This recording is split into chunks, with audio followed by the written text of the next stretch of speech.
Hey everyone, Kellen here, and I just want to test and show you that Aunties Puff Puff, all you need, just like the package said, is 2 cups of water. Now I already poured my water in because, you know, we've had multiple takes of this, but that's just the way it goes in what we call the TV land. But all you have to do is add your 2 cups of water. I've mixed it a little bit. It doesn't even take a lot of mixing, and you get it ready to go.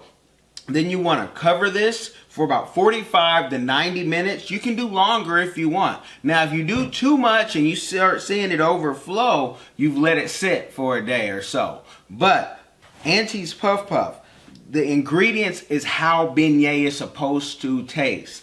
This is how it's supposed to taste. If you want it a little sweeter, you can add sugar into it. Maybe if you want to do pancakes or waffles, because this mix can do that as well. You want to have it a little sweeter. But for beignet, this is the taste you want, because what you can do if you do want it sweeter is take a plate, maybe family style, maybe on your individual plate, put sugar on there, and you can dip the beignet. But beignet, you know, I like variations of beignet, and you can do anything with this. You could put banana in this if you want. You could mix it up. You could put chocolate in it if you want.